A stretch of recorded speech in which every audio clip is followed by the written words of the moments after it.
Hello everybody, welcome to the 2025 Basketball Challenge. I'm Sam Granville, and today I'm going to go over my bracket for this year. Why listen to me? I don't know. I never win, but we're going to go ahead and dive right in. We've got just a couple of days before Thursday to make those picks. Let's start in the South region, which is the #1 overall seed in the country and an SEC team. That is the Auburn Tigers. They're going to get the 1 seed. And they're either going to face St. Francis or Alabama State. That's going to be one of the play-in games earlier in the week. We're going to go ahead and immediately pick Alabama right there. That crew, they got the best player in the country on their team, likely the player of the year. We're going to push them through. We'll talk more about the Auburn Tigers as we move along, but they've got a really tough second-round matchup no matter who they play. You got Louisville or Creighton. I think both of those teams will give Auburn some trouble in the second round, whichever one advances. I really like Louisville. They're the ACC runners-up, but I really like Creighton. I think they're going to actually knock off Louisville in the first round, so that'll make it still a tough matchup for those Auburn Tigers.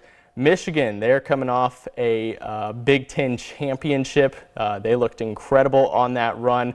I think they're going to carry that momentum in against UC San Diego. That's the 5-12 seed. Those Michigan Wolverines, they're going to advance.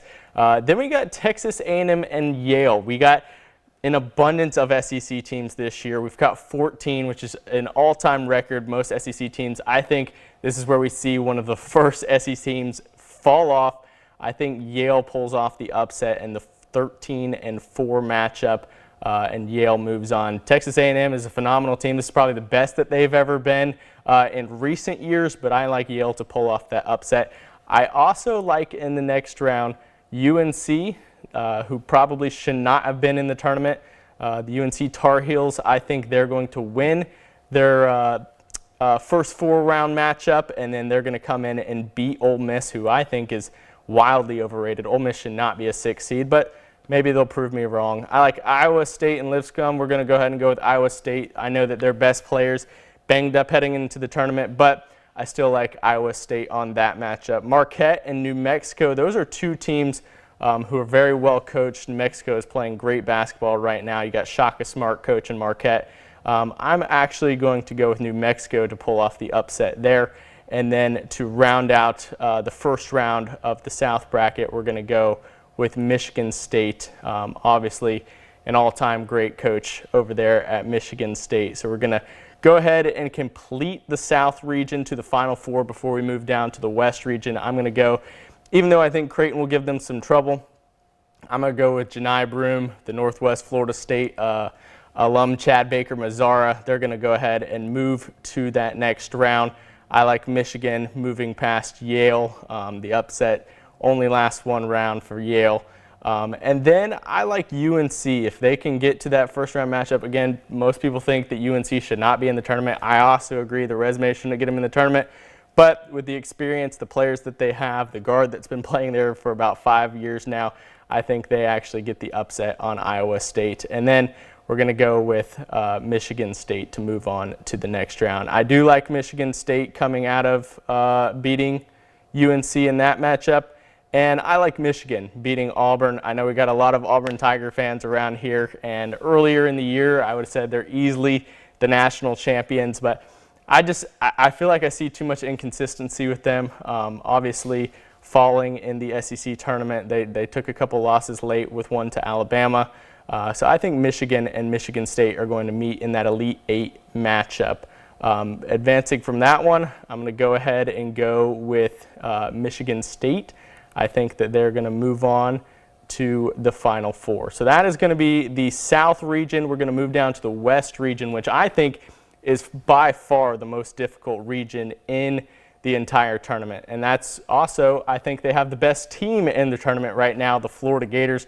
We obviously got a lot of Florida Gator fans around here, and this is the best Florida Gator team I have seen since those back-to-back national champions with the Al Horford and Joakim Noah, those teams back in 2007, 2008. I think this is the best team since then, winning the SEC championship, but they've got a horrible bracket to go through as far as competition. Horrible for them. It is an incredibly talented bracket, but I think they're going to move on in that 16 matchup, no problem. We got UConn, Oklahoma. which again, both of these teams kind of having mediocre seasons, but UConn's the back-to-back national champions. They're probably the most hated team in the country coming into the year. I do think that they advance to the next round, and anytime you're a back-to-back national champion, you're going to give some teams fits in the tournament, but I think they're going to be a one-win and done, but we'll get to that in a second. I think Memphis is one of the hottest teams in the country. Coach Penny Hardaway over there doing incredible things with Memphis. They're going to move on to the next round. 5 and 12s historically have always been that upset seed, the 12s that are always upsetting the 5s. I think this year the 5 seed is the most talented that they've ever made them across the board. So I do think the 5 is going to advance here with Memphis. I also like Maryland. I think they move on past Grand Canyon in that 4 and 13 seed. And then another SEC team that I think is overrated. A lot of people think that Missouri is an Elite 8, talent. I do not. I think they get upset by Drake in the first round. The 11 seed moves on. Texas Tech is the 3 seed versus UNC Wilmington. UNC Wilmington with 27 wins this year. I like Tech to advance in that one. Great defensive team. And in the bottom of the bracket, that's where we got the Hall of Fame coachers. We got Bill Self at Kansas. We got Calipari at Arkansas. And then St. John's, we got Rick Pitino. So right down to the bottom, we got 3 Hall of Fame coaches. That doesn't matter, how good your team is. When you got those coaches that have so much tournament experience, that's going to be brutal to get through, especially for the Florida Gators when they get to the Elite 8. No matter if any of those teams are there, they're going to have some trouble. I like Kansas over Arkansas, one of the most talented teams in the country that definitely had a disappointing regular season. They finished 21 and 12 overall, but disappointing, but they're still one of the most talented teams in the country. I like Kansas to move on. And then Coach Rick Pitino and St. John's, they have won. He has led now 6 different teams to the national tournament, which if that doesn't put you, in the greatest of all time debate at least, I don't know what you're doing. But I like Coach Pitino and St. John's, an irrelevant program that plays in Madison Square Garden, now one of the most relevant teams in the country. Back to Florida and UConn, I think that is where the back-to-back national champions, I think that's where their season ends. The Florida Gators are going to move on. I like Memphis over Maryland. I like Drake over Texas Tech, another upset. They're going to move on to the next round. And then Kansas and St. John's, this one just tears me apart to pick because I think, again, Kansas is one of the most talented teams. I think they could easily end up in the Final Four. But I think this is a destiny year for St. John's and Coach Pitino. So I'm going to move on St. John's to the next round. I do like Florida to get to the Elite 8. I like St. John's to beat Drake. And then I got to go with the Florida Gators just from what I've seen this year. I think that they are the best team in the country right now. Nobody is playing better ball than them. I think their average margin of victory through the SEC tournament was around 18 or 19 points. So I think Florida moves on to the Final Four, and that is again, the most difficult region in the entire tournament. We're going to move on now to the East region. That is the Duke Blue Devils, who have the best player in the country, the #1 overall pick. Cooper Flagg, he was injured all through the ACC tournament. I'm not sure what his health status is. I'm sure that a lot of that was resting him for the national tournament. But I like Duke. I think this is one of the best teams that they've ever had. This is a historic team for them. They're going to advance. Mississippi State and Baylor. I do think that some of these SEC teams are going to advance. I don't like either of those teams to go anywhere past the second round because I think Duke is going to blow them out in the next round. Oregon and Liberty is an interesting one because Oregon was playing some really good ball at the end of the year. But I do like the Liberty Flames. I think that they've got a lot of experience in that team. Much like Grand Canyon, the school's got a lot of money. They're bringing in some good players with NIL. But I'm going to go with Liberty to pull off the upset against Oregon. That is the only one that, the only 12-5 seed that I got an upset coming. Spoiler to the next bracket. Arizona and Akron, I like Arizona. They're wildly talented. They honestly had potential to be more of a 1 or 2 seed, but they took a lot of losses in the regular season this year that they probably shouldn't have. I still think they're talented, much like the Kansas team. They're going to advance. BYU and VCU, I think both these teams are Elite 8 threats, I like BYU potentially to go to the Elite Eight. I like VCU potentially to go to the Elite Eight depending on who wins. I do think that VCU advances. They had all those teams back in the day that moved on, and I think this is again one of those years that they go on a potential run. Wisconsin, obviously they went to the Big Ten Championship. I'm going to move them on to the next round over Montana.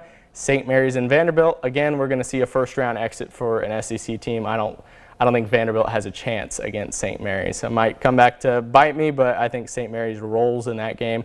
And then Alabama, they're going to move on to the next round. They got Robert Morris, but Alabama, they're the best offensive team in the country. They're going to move on to the next round. Duke and Mississippi State. Duke, they're going to roll in that matchup. I don't think they're going to have any trouble until they match up with Arizona in that Elite Eight match. That's who I like them facing in the next round. Arizona's going to beat Liberty. Liberty's going to win one and exit. VCU and Wisconsin, I'm going with VCU. I think VCU advances past Wisconsin in the upset. They're going to be an Elite Eight team, or Sweet 16 team, that is. And then St. Mary's and Alabama, I'm going with St. Mary's to pull off the upset. St. Mary's going to knock off the Alabama Crimson Tide. I know all you Tide fans are not going to like to hear that one. And I could easily see it going in the opposite direction. That's just where the gut is going, so that's where I'm going. I do think that Duke moves on to the next round. They're going to beat Arizona. Again, like I said, all-time great Duke team. St. Mary's, they're going to beat VCU. We're going to get a Duke and St. Mary's matchup. And then in that Elite Eight game, I am going to go with Duke. Duke's going to move on. So right now, we got 2 1 seeds and a 2 seed. Not much of a crazy surprise there, but that's kind of typically ends up what happening is we get the 1s and 2 seeds ends up going to the Final Four. We got all of our Sweet 16, Elite Eight, Cinderellas, and then the Final Four ends up being a lot of 1s and 2 seeds. Our final region is the Midwest region. We've got Houston, who is probably the best defensive team in the country, and they've got some excellent guards. They're a 1 seed again this year, and I think that this bracket kind of favors them as a whole. I don't like Clemson. We'll get to that in a second. I don't like their matchup with Clemson. But we got Houston moving on to the next round. Gonzaga is going to beat Georgia. That's another first-round exit for the SEC. Clemson and McNeese. This is another one where previously the winner of this matchup, I think, can totally go on a run. I think this is the best Clemson team I've ever seen. I don't know much about the history of Clemson basketball, but in recent years, this is by far the best Clemson team I've seen. I think this is their winningest team of all time at 27-6. But then McNeese State, they're a very dangerous 12 seed who, you put them up against almost any other program at this 5-12 matchup. I'd take McNeese. That's Will Wade, former LSU coach. But I'm going to go with Clemson, but I would not be surprised, do not be surprised if McNeese State is in the Elite Eight, and that's with upsetting a Houston. Purdue and High Point. Purdue's got some good guards this year. We're going to go with Purdue over High Point. And then Illinois, Xavier, Texas. I think Texas also should not be in the tournament. They shouldn't be in the tournament at all. They're going to lose to Xavier. They've got an NBA caliber guard on their team, so maybe they beat Xavier, but no matter who faces off, I like Illinois in that matchup. Troy and Kentucky, this is the one I've been waiting for as a Troy University alum. Coach Scott Cross and the Trojans, they're dancing for the first time in 8 years. I like Troy to pull off the upset in this, and not just as a homer. I really think they'll do it. Mark my words, the Trojans. Coach Scott Cross, he loves that. His motto is take the stairs, take the stairs. Go Trojans. They're going to pull off the upset of the Kentucky Wildcats. That's a 14-3. There we go. You heard it here first. UCLA and Utah State. I do like the Bruins to advance there in that one. Tennessee and Wofford. I do think Tennessee goes to the next round. Back up to Houston and Gonzaga. That's a difficult one because Gonzaga is not the 1-2 seed Gonzagas that we've seen in recent history. They're not the world beaters that we've seen in the past, but they're still very talented.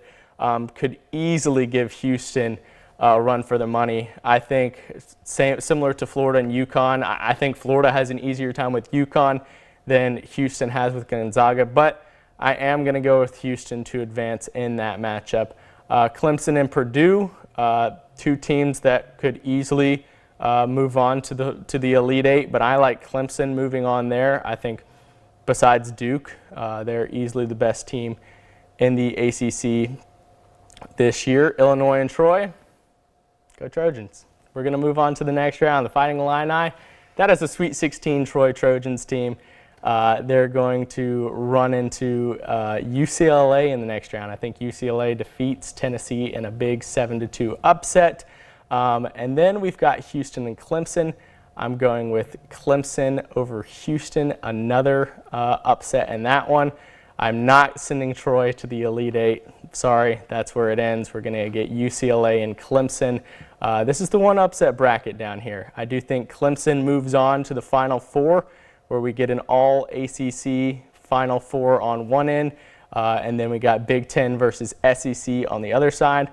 I'm going to send Duke over Clemson. I'm going to send Florida over Michigan State, and that is our final. Our final for the championship is the Florida Gators versus the Duke Blue Devils. I think that is an all-time clash if we get to this point where you got the #1 overall draft pick versus the deepest, the best team in the country right now. And when it comes down to that one, it really typically, in my opinion, I'd always go with, who's got the best player, and that's Duke. But not this time. I like Florida. I think Florida cuts down the nets this year. That is the team who reminds me a lot of that 2020 Florida State team that ended up not being able to play in the national tournament because of the COVID season that got canceled. But this is the year that, for the first time since Billy Donovan, and representing the SEC, the school that has 14 teams in the bracket, Florida Gators are going to get the job done. We're going to go ahead and make that 73-69. Florida is the national champion. So that's my bracket. I'm sure that it'll be busted by the first day, but we will be having our own brackets that you can compete against us. You can also be competing for the grand prize. The #1 overall prize is going to be 2 Visa gift cards, one courtesy of Al Saleen, one courtesy of Mariana Toyota, a $50 gift card to Beef O'Brady's in Lynn Haven, and a $50 gift card to Instant Replay Sports Cards and Collectibles. To sign up for the 2025 Basketball Challenge, just go to mypanhandle.com under the Sports tab. It's quick and easy to sign up, just need an email, and then you are all set to make those picks. Again, do that before Thursday morning at 11 a.m.